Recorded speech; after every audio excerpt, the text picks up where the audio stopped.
Bueno, mis hermanos, esta semana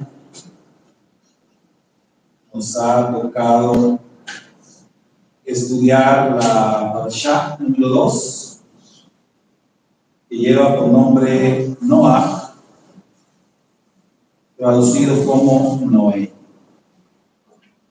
y que significa ¿qué cosa? Descanso, consuelo, reposo. Principalmente es entendido o significado es más como consuelo por las palabras que vienen ahí justamente en la Torá cuando se le asigna este nombre y se dice porque Él nos dará consuelo. ¿Y por qué Noé debía dar consuelo a aquella generación? Bueno, porque la Torá dice que llegó un momento en donde la maldad había crecido mucho. Aquella generación prácticamente ya se dedicaban solamente a hacer el mal. Entonces necesitaban algo diferente, necesitaban un nuevo rumbo. Y cuando nace este niño le ponen este nombre y su padre dijo, porque esperamos que Él nos dé consuelo a esta generación. Como diciendo, esperamos que este niño sea usado para corregir el camino de esta generación. Y básicamente, pues, así sería.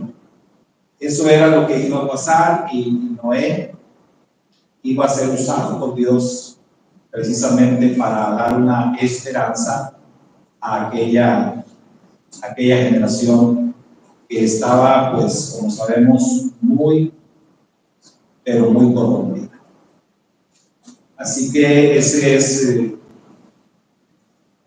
nuestra parashá, la parashá Noah.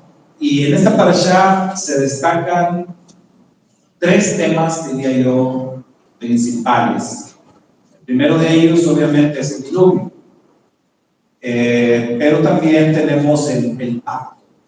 El pacto que se conoce como el pacto noágico, el pacto que Dios hizo a través de Noé con toda la humanidad. Ese pacto Dios lo hace con la creación. Ese pacto que tiene como señal el arco que vemos en el cielo cuando llueve, el arco de Dios. Recuerdo que no me gusta decir arcoíris, porque ustedes saben por qué, hermanos, porque es incorrecto decir arcoíris. Porque Iris es una diosa pagana, entonces no es el arco de Iris, es el arco de Dios, es el arco de Hashem, es el arco del creador del universo. Él dijo, yo voy a poner mi arco en las nubes. Entonces está mal asignarle ese arco a una diosa pagana. O peor aún, el uso que hoy en día le dan cierto grupo de personas por ahí en el mundo. Entonces es más correcto decir el arco de Dios, el arco del Eterno, el arco del Padre. Él es quien lo pone ahí, porque ese arco se encuentra alrededor del trono de Dios. Según testifica el profeta Ezequiel, según testifica la Biblia en el Apocalipsis, ese arco está alrededor del trono de Dios. Y alrededor del trono de Dios aparece completo. Cuando nosotros lo vemos en las nubes, no lo vemos completo, ¿verdad? O sea, cuando lo vemos nosotros aparecer ese arco, solamente aparece la mitad. ¿Por qué será que solo podemos ver la mitad? Porque es una señal del pacto. Y un pacto es entre 2 partes. Pues tú haces tu parte, yo hago mi parte. Nosotros vemos la mitad, el Eterno está ahí comprometiéndose a ser fiel, a cumplir con su parte del pacto. La otra mitad que no vemos es la de nosotros. Es la parte que nos corresponde hacer a la humanidad. Entonces Entonces tenemos estos dos temas y otro tema más que aparece en nuestra porción es el tema de la Torre de Babel. Ese es el cierre de nuestra porción, lo de la Torre de Babel. Nosotros hoy vamos a hablar acerca de este tema que, como pueden ver ahí en sus pantallas, vamos a hablar del ministerio del arca en nuestros días. O sea, ¿cómo puede funcionar para usted y para mí el arca de Noé hoy en estos días? ¿Cómo podemos nosotros hacer una aplicación del arca, de lo que el arca representó en su momento para Noé y su familia? ¿Y cómo es que puede funcionar para nosotros hoy en día? Bueno, vamos a ver, lo primero que tenemos que ver es el nombre del arca. O sea, para nosotros en español es arca, es como un barco, pero siempre nos acostumbramos a esta palabra arca, el arca de Noé. En hebreo, la palabra que se usa es teba o teibá. Esto es lo que se traduce como arca. Y esta palabra no solamente puede ser traducida como arca, sino también se utiliza para decir palabra. En el hebreo, al igual que en el español, hay términos que tienen más de una palabra. Usted sabe otra palabra, valga la redundancia, otra palabra hebrea que se traduce como palabra, dabar. Pero esta teibá también es traducida como palabra. Ahora bien, el arca en su momento, para Noé y para su familia, fue un lugar de refugio, fue un lugar de salvación, literalmente, un lugar de escape. Allí, hacia el arca, Noé y su familia iban a entrar para escapar del desastre, para escapar de la destrucción, para escapar del diluvio. Cuando nosotros pensamos en el significado de teibá, no como arca, sino como palabra, debemos pensar en que la palabra es el medio por el cual nosotros nos relacionamos con el Creador del universo. O sea, el Eterno nos habla por medio de su palabra y nosotros nos comunicamos con Él a través de nuestras plegarias. De tal manera que el arca, la teibá, el arca de Noé, está representando un lugar de refugio que para nosotros hoy en día sería la palabra de Dios y sería la oración, la plegaria. Entonces, nuestro lugar de refugio. ¿Sí? Podemos hacer esta aplicación del arca de Noé para nosotros en nuestros días. Eso sería lo que representaría. Ahora, mire, vamos a ver que Noé primero fue escogido por Dios. Segundo, recibió instrucciones de Dios para construir el arca. Y después Noé fue llamado a entrar en el arca. Esto es bien importante, hermano, porque nosotros pudiéramos pensar, oye, Noé trabajó 120 años construyendo el arca, Noé sabía de qué se trataba todo esto, Noé había sido avisado del desastre que venía, del diluvio. Entonces podría sonar un poquito, diríamos incluso absurdo, que Noé tenga que recibir un llamado para entrar en el arca. Si ella sabía, para eso lo está haciendo, justamente para entrar en ella. Sin embargo, la Torá es muy específica cuando dice que Dios le hizo un llamado a Noé para que entrara en el arca. ¿Acaso existía la posibilidad de que Noé, después de trabajar 120 años en la construcción del arca, no entrara en ella?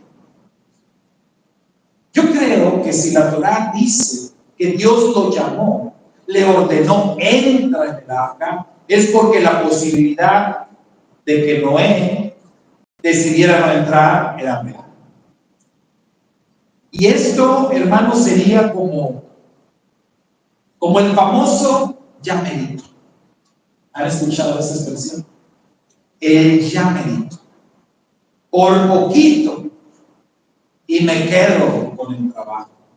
Por poquito y logro llegar a la meta. Por poquito y me sale, pero no me sale. Entonces, ya merito. Hubo un personaje en la Biblia que, escuchando el mensaje de uno de los más grandes predicadores que han existido en toda la historia, ese personaje dijo: por poquito y me convences, por poquito y me persuades para hacerme cristiano, dijo este personaje. Él estaba escuchando el testimonio de Shaul, que es conocido como el apóstol Pablo.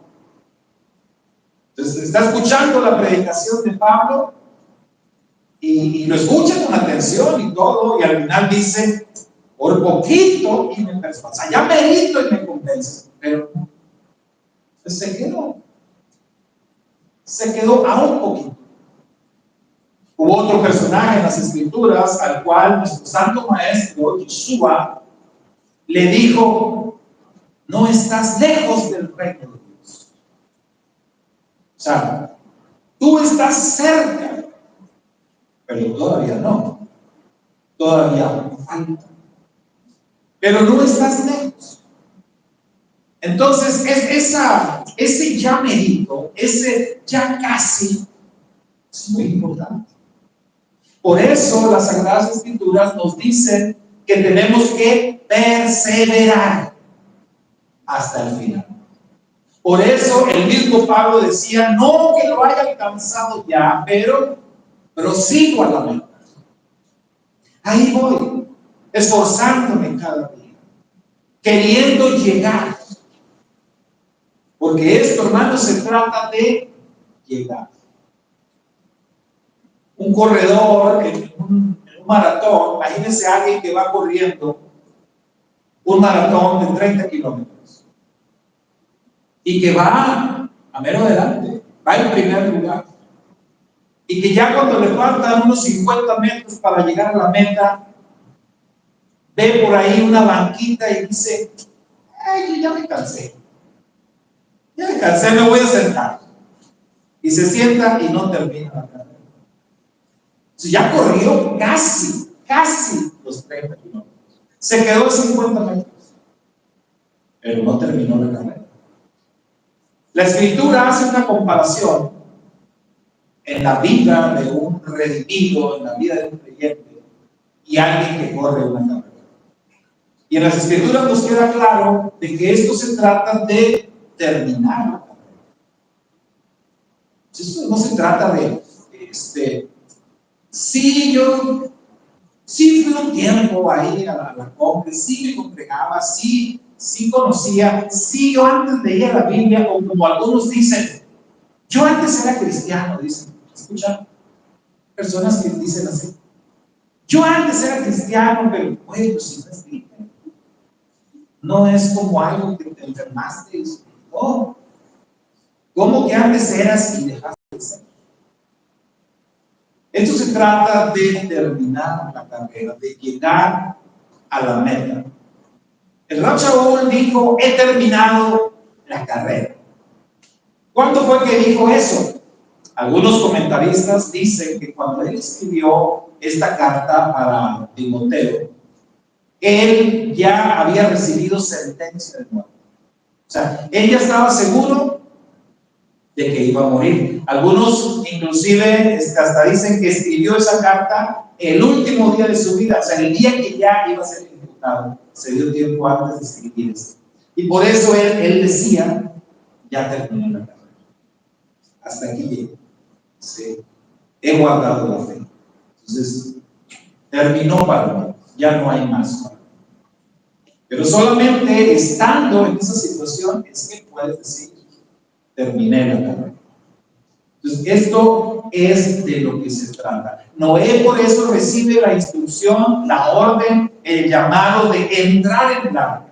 Ya trabajaste en ella, ya la construiste, ya te esforzaste. Ahora viene lo bueno, porque eso es lo lo verdaderamente importante, entra en el arca. Entra en ella. Y Noé lo hizo. De hecho, la Torá es muy clara cuando nos dice en qué momento fue que Noé entró en el arca. ¿Ustedes lo tienen claro? ¿En qué momento Noé y su familia entraron en el arca? ¿En qué momento fue? Cuando empezó a llover, cuando empezó el diluvio, dice la Torá, en ese mismo día. Esa frase es bien importante. En ese mismo día. Al momento en que se están abriendo las fuentes de agua de arriba y las fuentes de agua de abajo, cuando todo el cataclismo está empezando, en ese mismo día, Noé entró en el agua. La Torá dice que 7 días antes Noé había recibido la instrucción, pero luego el Eterno alargó 7 días más. Y esa prórroga, pues siempre también es importante, porque está escrito que el Eterno no quiere que nadie se pierda. El Eterno no quiere que nadie perezca. El Eterno quiere que todos procedan al arrepentimiento. El Eterno extiende su misericordia, extiende su llamado, su invitación. Pero, pues hay un límite.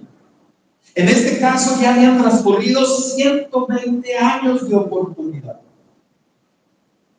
¿Qué más daba? Una semana más.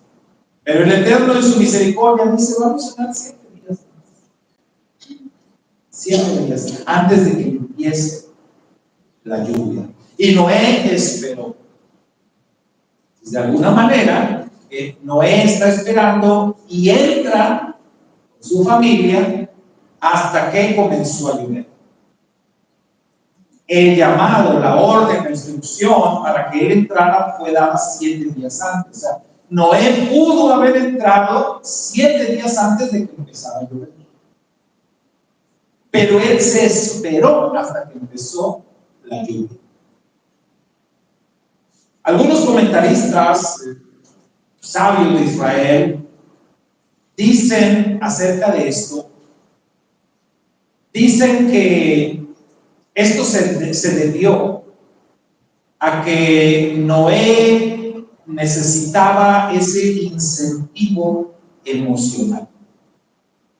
Los seres humanos tenemos, usted sabe, diferentes tipos de inteligencias.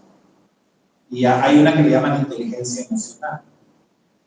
Entonces necesitamos como que ese incentivo, necesitamos como que ver, necesitamos como que palpar, necesitamos sentir. Por eso Juan escribe en una de sus cartas, lo que hemos visto con nuestros ojos, lo que hemos palpado con nuestras manos, porque el ser humano es así.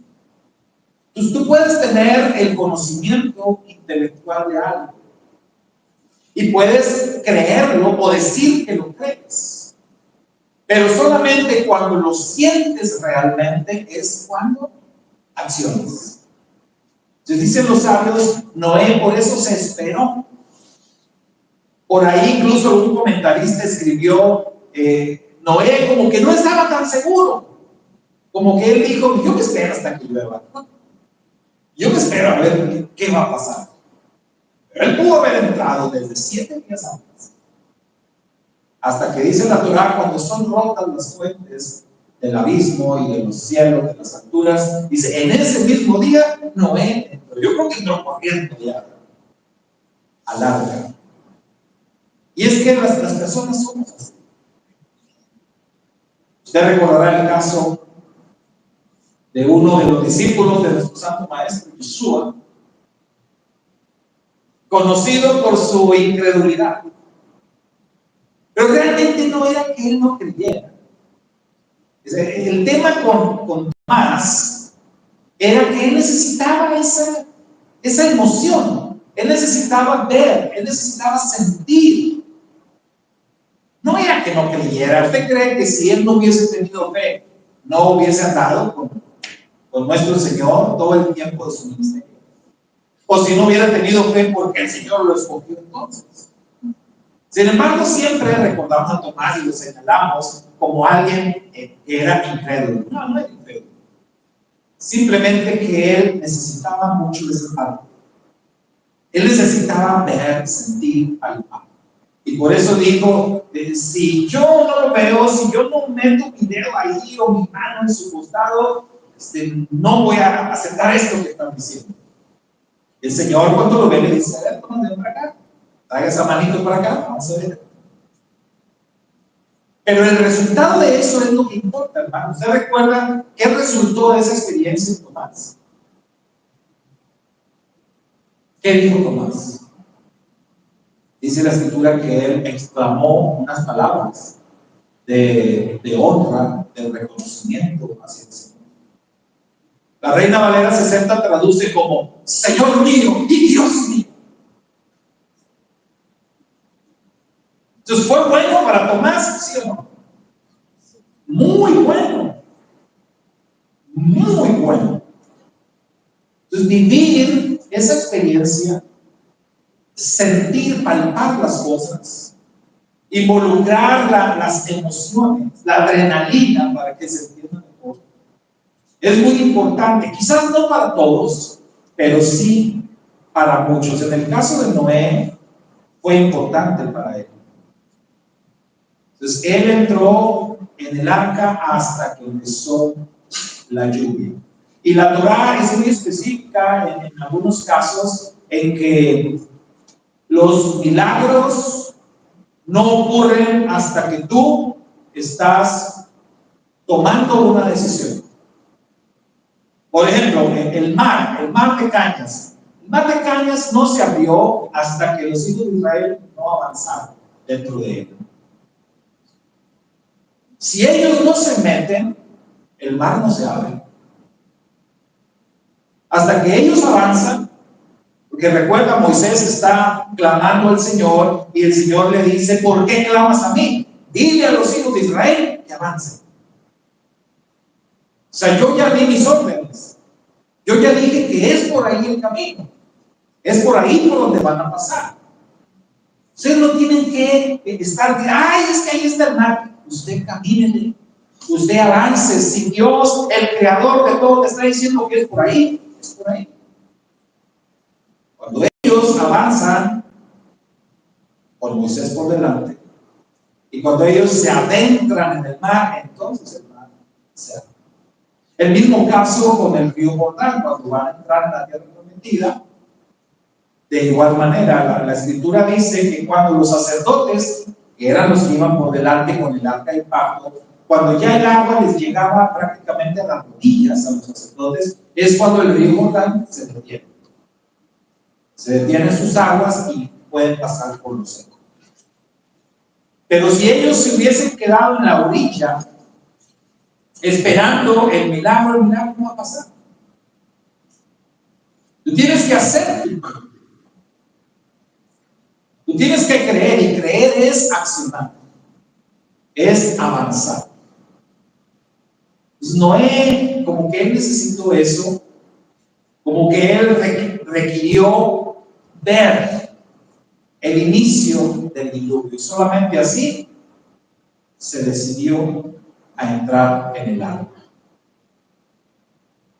¿Conoce usted gente así como Noé? Sí. A lo mejor usted fue uno de esos. A lo mejor usted fue uno que necesitó un empujoncito o un empujonzote para tomar la decisión de creerle a Dios, para tomar la decisión de correr hacia el arca, de correr hacia la salvación. A veces es necesario que Dios nos apriete un poquito, que nos presione, que nos acorrale, para que podamos tomar esa decisión. Recuerda el ejemplo que les daba hace no mucho acerca de los 3 tipos de barro. Pues depende de qué tipo de barro eres, es como Dios va a trabajar contigo. Si eres buen barro, moldeable, pues no va a pasar nada. Vas a ser una persona que siempre que Dios te habla, tú vas a hacer inmediatamente lo que Dios te diga. Pero si eres un poquito socarrón, rebelde, porque no quiero, pues entonces Dios va a tener que trabajar contigo de diferente manera. Bueno, ¿qué pasa con nosotros? Nosotros, hermanos, cuando estamos o cuando nos sentimos amenazados, porque a veces es cómo te sientes. Y no siempre la gente a nuestro alrededor nos entiende. Estoy seguro que a usted le ha pasado alguna vez que no lo entienden los que están a su alrededor. Nosotros en nuestra cultura tenemos un dicho muy popular que dice que nadie sabe lo que trae el morral, sino el que lo va a cargar. Entonces, solamente tú sabes cómo te sientes. Y a veces hay personas que no les gusta mucho compartir. No son muy abiertas a decir cómo se sienten. Es decir, que les gusta batallar solitos con sus problemas. Y déjenme le digo que eso no es bueno. Eso no es bueno de ninguna manera. Porque la Torah dice, no es bueno que el hombre esté solo. No es bueno. Si te llega a pasar, hermano, que alguna vez tú te sientes solo, tú estás mal. Tú estás mal. Porque no debes de sentirte solo. Porque Dios ha puesto personas a tu alrededor. Hay gente que está esperando, es que yo quiero sentir la presencia de Dios. Pero la presencia de Dios se manifiesta en nosotros a través de la creación y a través más de las personas. Nosotros somos la corona de la creación. Entonces, no es bueno que el hombre esté solo, no es bueno que la persona trate de cargar con sus problemas, que trate de resolverlos solo, sin pedir opiniones, sin pedir consejos. ¿Qué dice la Escritura? En la multitud de los consejeros, allí está la sabiduría. Tienes que saber pedir consejos. Nuestro santo maestro dijo, pide y se te dará. Busca y vas a encontrar. Llama y se te abrirá. Pero, ¿y si no lo hacemos? Si no buscamos, si no pedimos, si no llamamos, si decidimos jugar solos, eso no está bien. Entonces, por eso, a veces hay personas que se sienten amenazados por problemas, por circunstancias, y los que están alrededor no lo entienden, porque la persona nunca dice nada, nunca comparte. Y entonces no logran entenderlo y no logran discernir qué le está pasando. A veces es evidente que algo le pasa. Si esta persona está pasando por algo, por alguna situación, pero no sé qué es, porque no dice, no comparte nada. Entonces todos en algún momento estamos en situaciones así. A veces, repito, nos sentimos, a veces a todos les queda claro que estamos siendo amenazados por problemas, por tragedias, por situaciones que no son adversas. Y cuando eso pasa, hermanos, en nuestra vida, ¿qué es lo que tenemos que hacer? Ahí es donde entra el ministerio del agua. Tenemos refugio. Esta palabra refugio es muy usada en las Sagradas Escrituras. ¿Recuerda usted un texto que le viene a la mente, así rapidito, donde se utiliza la palabra refugio? Lo sabe. Él es nuestro pronto refugio. ¿Cuándo? En las tribulaciones. Entonces, cuando tú estás en problemas, cuando tú estás enfrentando situaciones adversas o te sientes amenazado, ¿a dónde tienes que correr? ¿Dónde tienes un refugio? Entonces, Dios dice, ¿dónde está ese refugio? Y ese refugio está en la Teibá, en el arca, en la palabra de Dios. Entonces, la palabra de Dios es nuestro refugio. Porque en ella, hermanos, encontramos nosotros promesas. Promesas. ¿Y qué hacen las promesas sino darnos seguridad, darnos consuelo, darnos fortaleza, aumentar nuestra fe? Cuando nosotros recibimos la palabra de Dios o nos refugiamos en la palabra de Dios, podemos acceder a todo eso, a todas estas cosas que Él tiene para nosotros. Y por supuesto la plegaria, la oración, que es el recurso que también Dios nos ha dado. Este recurso de orar por los demás. ¿Saben ustedes que Noé, siendo un varón justo, y dice la Torá perfecto en su generación? Hay algunos sabios de Israel que ven en Noé un punto débil. Obviamente tiene que tener. Hay algunos sabios que ven incluso un acto de, diríamos, irresponsabilidad de Noé. Semana pasada, ¿se acuerdan que hablamos de responsabilidad? Hablamos del juego de la culpa. Y dijimos que no hay que jugar el juego de la culpa, hay que tomar responsabilidad. Ahora, si usted ve a Noé, si nosotros vemos a Noé, como dice la Escritura, un pregonero de justicia, alguien que está comunicando un mensaje de Dios al mundo de aquel tiempo, a través de la construcción del arca. Él está dando un testimonio poderoso, un mensaje poderoso. Sin embargo, ni una sola persona fuera de la familia de Noé entró en el arca. Esa es la realidad. Solamente entraron 8. O sea, Noé, su esposa, sus 3 hijos y las esposas de sus hijos. Si yo les preguntara a ustedes, hermanos, ¿creen que a Noé le faltó algo? ¿Creen que a Noé le hizo falta algo más para que al menos una persona, no fuera de su familia, entrara en el arca? 20 o 30 o 100.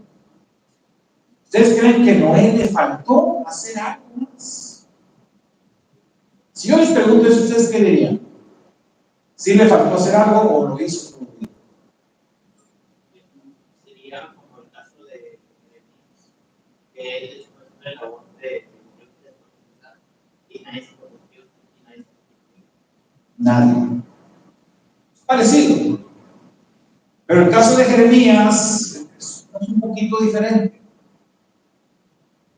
Pero en el caso de Noé, al ver el cuadro, al leer lo que la Torá nos dice, ustedes dirían, ¿le faltó algo? ¿Mande? Puede ser.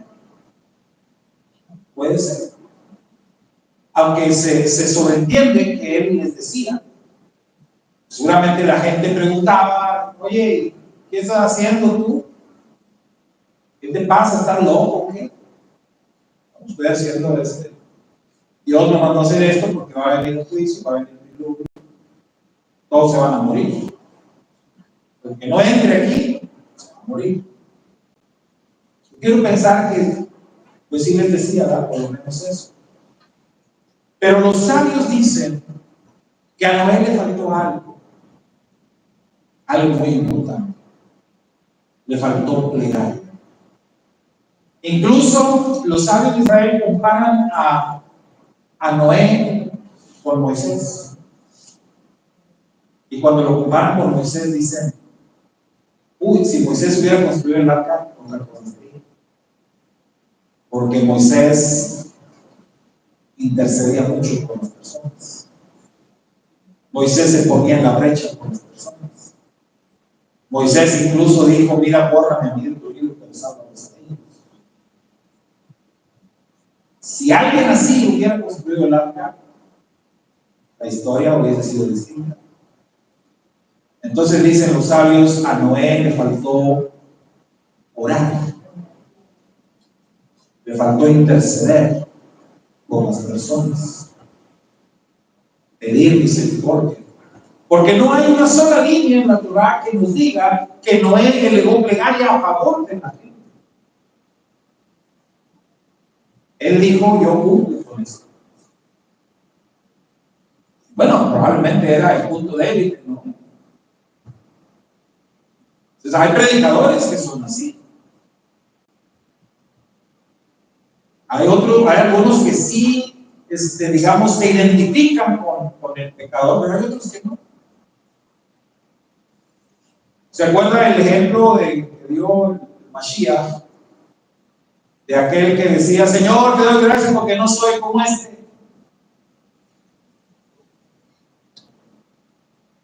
No soy como este publicano, decía el fariseo. ¿Y el publicano qué decía? Ten misericordia de mí porque soy pecador. Y con esa sensación, con ese sentimiento, si tú, hermano, aceptas tu condición como pecador, te vas a identificar con otro pecador. Aunque no sea el mismo pecado, pero te vas a identificar con el que es pecado. Y vas a sentir esa misericordia y vas a sentir esa necesidad de interceder por él. Sí, sí, hermano. Pero Noé se llevó a su familia, la familia más cercana, ¿verdad? Sus esposos, sus hijos y Moisés tenía a su esposa ya con su papá. Sí, en un principio.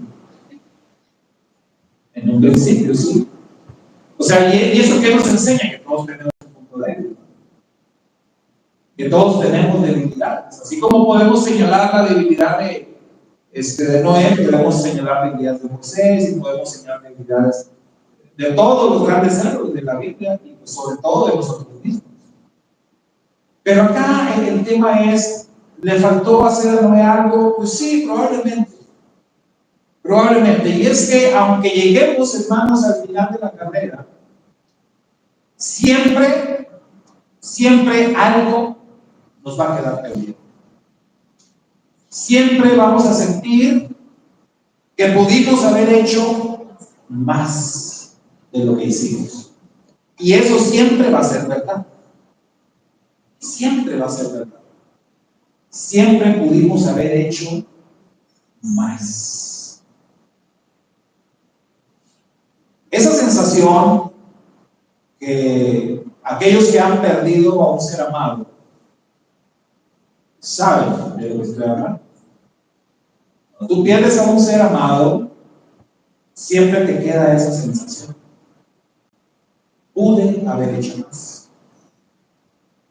¿Por qué no hice esto? ¿Por qué no hice aquello? ¿Por qué no le dije? ¿Por qué no me acerqué? ¿Por qué? Y de alguna manera Dios te consuela y después te muestra que hiciste muchas cosas. Pero tú sigues dentro de tu mente pensando, pero pude haber hecho más. Y es verdad. O sea, siempre podemos hacer más de lo que estamos haciendo. Esa es una enseñanza muy clara en las Sagradas Escrituras. Entonces, nosotros tenemos que ir también hacia el arca, hacia la palabra, hacia las promesas, para poder tener esa seguridad, ese consuelo cuando estamos viviendo tiempos de angustia. Es un recurso que el Eterno nos ha dado. Ahora, Noé no se quedó dentro del arca. No se quedó a vivir allí. Noé llegó un momento donde tuvo que salir del arca. Pasó un año completito. Un año completito. Primero llovió 40 días, 40 noches, luego 150 días más, se extendió todavía el aguacero hasta que finalmente el agua cesó.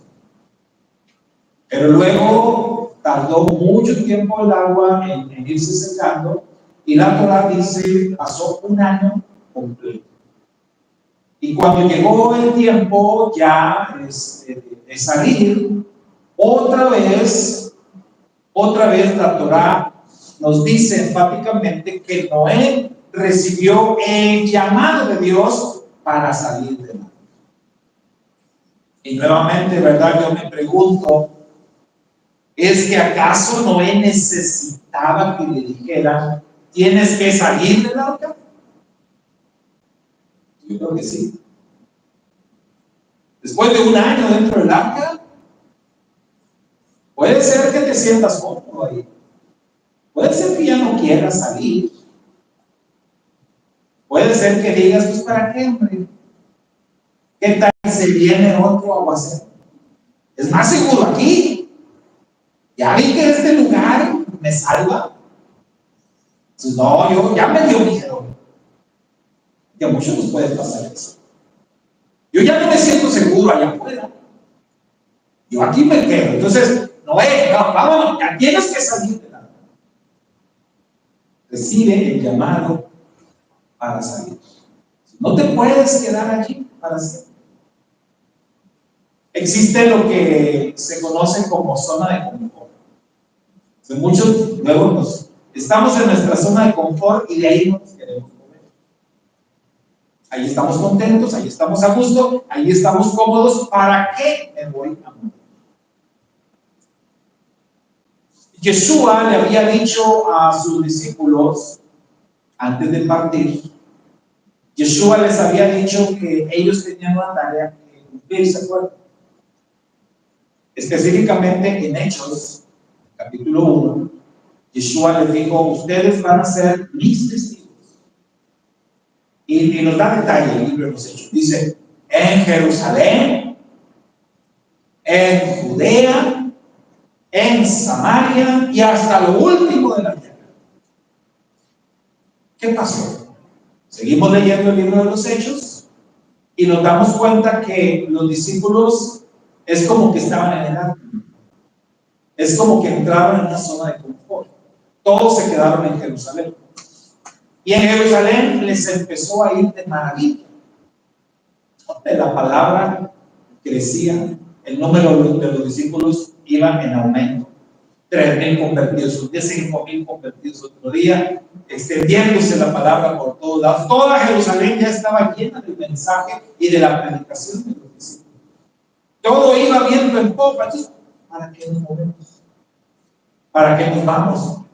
Luego en el mundo dicen, cuando algo lo estás haciendo bien, está funcionando, pues así déjalo. No le muevas, ya no hagas cambios, pues así déjalo. Entonces, puedes caer en una zona de confort, de conformismo también. Los discípulos como que dijeron, todo está muy bien aquí en Jerusalén, aquí nos quedamos. Se les olvidó la parte de la instrucción que les decía que tenían que ir más allá, salir de Jerusalén. Entonces, ¿qué hizo Dios, hermano? Los apretó. Los apretó, ¿verdad? Lo que Dios hace en esos casos, los apretó. ¿Cómo? Por medio de amenazas, por medio de tribulación, por medio de juicios, por medio de que las autoridades los empezaron a perseguir, a meter a la cárcel. Y entonces, miren, tuvieron que salir todos corriendo. Y ya cuando iban saliendo y huyendo, se acordaron, tenemos esta tarea. Entonces, ya dice ahí, mientras iban huyendo, iban compartiendo, predicando, sembrando la semilla por aquí y por allá. Pero Dios los tuvo que apretar, ¿verdad? Entonces, Noé es invitado a salir del arca. Porque hay trabajo que hacer. Hay que darle continuidad al plan de Dios, el proyecto de Dios. Y el plan de Dios no estaba dentro del arca, estaba fuera del arca. O sea, así como Noé, nosotros también tenemos que salir del arca. Y este llamado, hermanos, a salir del arca es un recordatorio de que por dura que sea la prueba, por dura que sea la crisis que usted esté enfrentando, que yo esté enfrentando, eso no va a durar para siempre. Se va a acabar. Yo cuando me imagino qué sintió Noé y su familia, qué sintieron al estar en el arca, yo creo que ellos estuvieron aterrados. Ustedes les ha tocado, ¿verdad?, vivir una tormenta. No necesariamente de huracán. Aquí nos han golpeado tormentas muy severas. A veces en estos tiempos que vienen los frentes fríos y vienen tormentas muy fuertes. Cuando el cielo truena así, con esa fuerza, y cuando están cayendo rayos, las tormentas eléctricas, ¿qué tal? ¿Cómo se siente? ¿Han escuchado un rayo caer cerquita? Se estremece hasta que quisieras, ¿sí? Y aparte la luz, cómo se alumbra todo, y hasta te quieres meter abajo de la cama o el ropero, o donde me. O sea, quieres un arca, ¿verdad? ¿Dónde me meto? ¿Dónde me puedo sentir seguro? Yo creo que la experiencia fue muy traumática, ¿sí?, para Noé y para su familia, pero llegó un momento donde pues, ya se terminó. Nosotros pasamos un huracán aquí, vivíamos aquí arriba, y recuerdo mucho el temor de mis hijos estaban pequeños, y ellos tenían mucho miedo, estaban prácticamente abrazados con papá y mamá. Y recuerdo mucho a mi hijo que se me abrazaba y me decía, papi, ¿cuándo se va a terminar esto? ¿Cuándo se va a terminar? ¿A qué hora se termina? Ya que se acabe. Tenía miedo. Porque sí, da miedo. Entonces, ese llamado a salir del arca nos recuerda, hermanos, que la prueba va a pasar. La prueba se va a terminar, no es para siempre. Puede ser muy duro y puede ser muy doloroso por lo que estés pasando, pero no va a ser para siempre. De hecho, la Escritura dice que todo lo que vivimos en nuestro paso por este mundo, por muy terrible que sea, no se puede comparar en lo absoluto con la gloria de Dios. Entonces, por eso uno tiene que ver más allá, echarle un ojo a la vida eterna, a lo que te espera más adelante.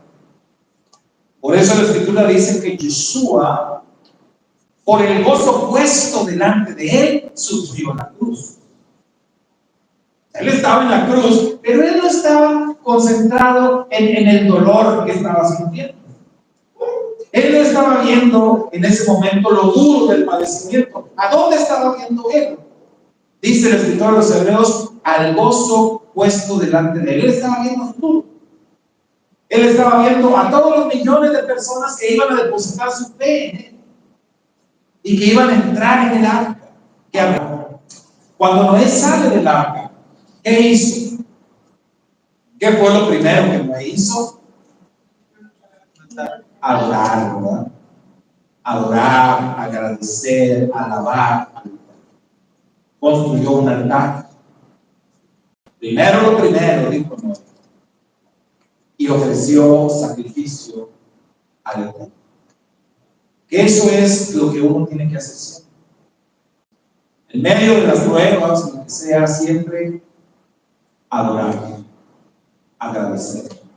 Pero estarán de acuerdo que no hay nada como el agradecimiento. O sea, la alegría, el gozo que tú sientes cuando la prueba pasa. Cuando recibes una buena noticia. O sea, cuando tú entiendes, cuando te cae el 20 de que ya se acabó, ya pasó, ya no más. Entonces te invade una alegría, un gozo que, hombre, brota de tu alma, desde lo más profundo, una alabanza y una gratitud, pero totalmente sincera. Y eso solo pasa en momentos así, cuando vas saliendo de una prueba, de una tribulación. Entonces es lo que hace Noé. Ahora Noé, fuera de esta acción de adorar, de agradecer, una vez que Noé levanta su mirada para ver alrededor, él se encuentra con un mundo, hermanos, ¿cómo? Devastado. Mundo destruido. Ahí en ese día, Noé dejó un mundo cuando entró en el arca y cuando sale, la cosa es totalmente distinta. Y en este mundo devastado, destruido que Noé encuentra, él tiene que cumplir con la voluntad de Dios. Él tiene que ser un agente de cambio. Noé tiene que hacer de ese mundo devastado un lugar mejor. Un mundo mejor. ¿Se imagina el tamaño de la responsabilidad? Hablando de responsabilidad. Esta semana aprendí que esta palabrita, responsabilidad, está compuesta de dos palabras. Responsa y habilidad. Entonces, ¿qué es responsabilidad? Es la habilidad de dar respuesta a una situación. En este caso, la responsabilidad delante de Dios es la habilidad que nosotros tenemos para responder al llamado de Dios. Suena bien, ¿no? ¿Cuál es tu habilidad para responder al llamado de Dios, a la invitación de Dios? Noé tiene un mundo devastado y Dios le dice, bueno, Noé, tú tienes que hacer de todo esto un mejor lugar. Fíjese, Noé es como el nuevo Adán. Pero Adán recibió un mundo mejorcito, ¿no? El huerto de Edén estaba mucho mejor que lo que Noé se topa al salir del agua. En ese sentido, podemos decir que la responsabilidad de Noé era mayor que la de Adán. Incluso si vemos en las instrucciones dadas a Adán y comparamos con las instrucciones que se le dan a Noé, Noé recibe más mandamientos, más instrucciones, tiene una mayor responsabilidad por delante. Nosotros, hermanos, también somos agentes de cambio. Nosotros también tenemos como tarea cambiar el mundo. A veces decimos a manera de burla, o sarcásticamente, cuando vemos dos personas ahí platicando muy concentrados, le decimos, ¿qué? ¿Ya terminaron de arreglar el mundo? ¿Ya terminaron de cambiar todo? Pero aunque lo digamos a manera de sarcasmo, eso es lo que tenemos que hacer. Somos agentes de cambio, nos toca hacer de este mundo algo mejor. Para eso Dios nos llama. Y Dios espera de nosotros precisamente que hagamos eso.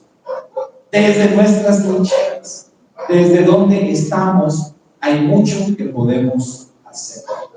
Si yo me preguntaba, ¿qué elementos se requieren para cambiar el mundo?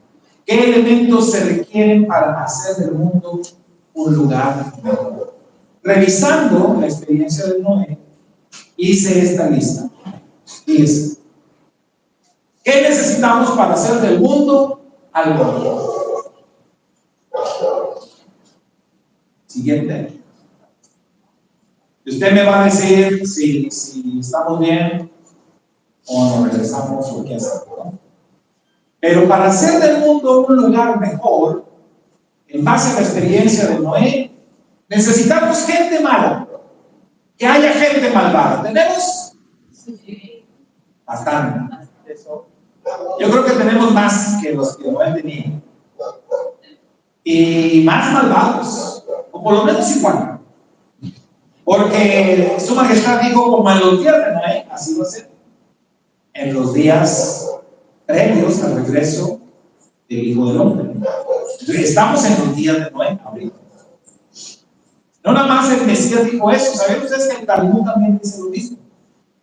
Este libro sagrado del judaísmo, conocido como el Talmud, también dice que en los días previos al Mesías, las cosas que se van a ver van a ser iguales que en los días de hoy. En esto coincide. Entonces necesitamos gente malvada. Tenemos por montones gente malvada y eso nos sirve para trabajar y hacer del mundo algo mejor. Segundo elemento que necesitamos, gente buena. Gente buena. En aquellos días, nada más Noé. Porque la familia de Noé, pues, algunos dicen, entraron por Noé. ¿Verdad? O sea, pero realmente el único que es llamado justo ahí, en medio de una generación perversa, hubo uno. Hoy, entre tantos malvados, ¿habrá gente buena? Sí hay, o sea, se puede trabajar. Tenemos elementos para trabajar. Entonces, vamos bien. ¿Qué más necesitamos para hacer del mundo algo mejor? Ya tenemos la gente mala, ya tenemos la gente buena. Necesitamos juicios, castigos, desastres. ¿Tenemos eso? Por montones también. Hay muchas cosas que están pasando. Y hay gente, hermanos, que de verdad necesita que se les abran los ojos. O sea, hay gente que realmente como que no se dan cuenta de lo que está pasando. Necesita que tú le digas lo que está sucediendo. Hay gente que, por ejemplo, no tiene ni idea de lo que acaba de suceder en Valencia, ¿saben? ¿No? Que no. ¿A poco sí? O sea, el que tú le muestres ahora con esta maravillosa tecnología, que le agarres el celular y le digas, mira lo que está pasando. Y hay personas que al no saber y que tú les muestres, realmente ellos se van a asustar. Van a responder de una manera que se puede trabajar con ellos. Entonces necesitan enterarse de lo que está sucediendo. Yo les he dicho a ustedes muchas veces, y se los vuelvo a decir hoy, hay un canal en YouTube que se llama, ustedes lo pueden poner ahí en el buscador de YouTube como Resumen SOT. Resumen SOT, S-O-T-T. Resumen SOT. Y usted le pone Resumen SOT, por ejemplo, ahorita que terminó octubre. Resumen SOT octubre. A lo mejor ahorita todavía no está, pero está por salir. Pero le pueden poner Resumen SOT septiembre, ese seguro está. Resumen SOT septiembre. Y usted se va a encontrar ahí un video que hay de Carlos. Estos cuates lo que hacen es una recopilación de todos los desastres naturales ocurridos durante el último mes en todo el planeta. Desde que apareció un socavón por allá, de que hubo una tormenta más acá, de que cayó un rayo en la Antártica, eso fue un desastre, de que hubo tantos tornados. Ellos hacen un resumen muy interesante cada mes. A algunos hermanos no les gusta ver eso. Ay, no, hermano, yo me estreso, me asusto, yo para qué quiero ver eso. Hay que verlo. Porque necesitamos juicios, castigos, desastres para poder trabajar. Para poder hacer del mundo algo mejor. Para poder hacerle ver a la gente. Y para poder decirle, mira, esto está pasando por esto. Dios manda esto como una respuesta a la maldad. Cuando nos preguntamos por qué ocurren desastres en algunas partes de manera reiterada, por ejemplo, en Nueva Orleans. ¿Sabe cuántos huracanes y tormentas han golpeado en Nueva Orleans en los últimos años? La última década. Apenas se iban a recuperar y la ciudad dura devastada, destruida, 7, 8 años tardan y apenas se están levantando cuando hay menor. Pero si usted quiere saber por qué, investigue acerca de Nueva Orleans. Investigue acerca de las prácticas en esa ciudad. Investigue acerca de la idolatría, de las hechicerías, de la inmoralidad sexual, a todo lo que se practica. Y usted va a entender, con razón. Cuando fue devastado Haití, mucha gente se sorprendió, porque Haití y República Dominicana están juntos, están pegaditos. Viene un desastre que acaba prácticamente con Haití y República Dominicana. No pasó nada. Y eso nos sirve a nosotros para poder decirle a la gente, para poder compartir y hacer de este lugar algo mejor. Y decirle, ¿sabes por qué Haití fue devastado y por qué Dominicana no? Bueno, mira las prácticas de Haití. El lugar donde hay más hechicería, más vudú, más invocaciones al mal.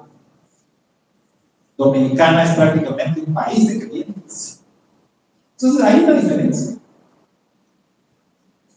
Entonces esto nos sirve.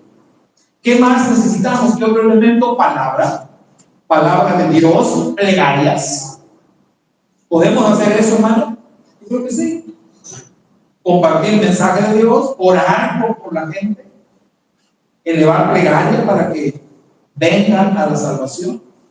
¿Qué otro elemento necesitamos? Adoración, alabanza, gratitud al uno y único santo, bendito sea, como lo hizo Noé. Claro que podemos hacer eso para hacer del mundo algo mejor. Necesitamos instrucciones para cumplir. ¿Las tenemos? Por supuesto. Y no solamente las que Dios le dio a Noé, que decíamos anoche, que estas leyes, o los 7 mandamientos universales, o las 7 leyes de Noé, que el mundo judío dice, eso es lo que tienen que observar todos en el mundo, pero la Torá es nada más para los judíos. Es que ellos no entienden la parte que nosotros sí entendemos, que en Yeshua, todos los creyentes en el Hijo de Dios somos internados en el Hijo. Y por lo tanto, entramos en pacto y estamos obligados a cumplir con toda la Torá. No nada más con las 7 leyes universales. Y eso quedó muy claro en el libro de los Hechos. Ahí está explicadito. Cuando dice, hasta se hizo todo un concilio en Jerusalén, se juntaron todos los sabios de aquel tiempo. Pedro, Jacobo, Pablo, todos los grandes sabios del primer siglo se reunieron para hablar de este asunto. Y la conclusión de ellos fue: a los gentiles no se les va a obligar a algunas cosas, se les va a decir que ellos tienen que guardar esto y esto y esto. Y por lo demás, lo que muchos se rinjan, justamente en la parte que donde dijeron ellos, y por lo demás, pues, ahí tienen la Torá, y tienen a Moisés, que se les enseña cada día de Shabbat cuando ellos asisten a la sinagoga. Entonces, ¿qué están diciendo? Ellos van a aprender. Ellos van a aprender a obedecer todos los mandamientos. Con el tiempo. ¿Sí? Entonces, tenemos muchas instrucciones para cumplir. ¿Qué es lo único que nos falta? La parte final, el elemento, diríamos, más importante: obediencia. Obediencia, disposición. Si estos elementos, hermanos, se conjugan, entonces usted y yo podemos hacer de este mundo algo mejor. Y el ministerio de la Torá en nuestros días estará siendo efectivo, estará cumpliendo con su propósito. Shabbat Shalom.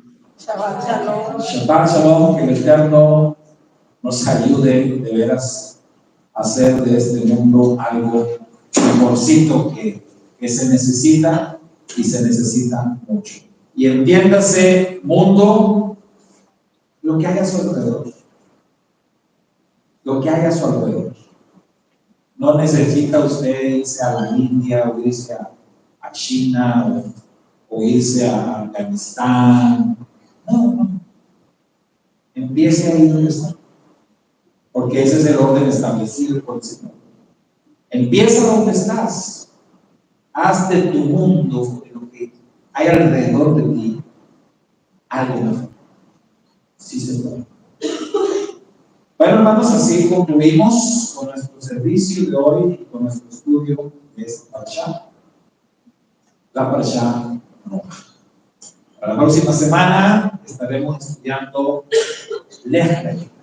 Lech Lecha es una porción maravillosísima, ¿verdad? Porque ahí es donde ya entra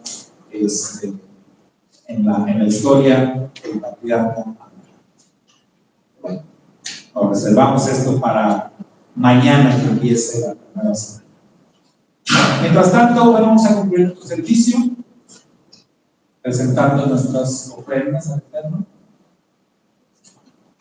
y así damos por terminado el servicio Shabbat.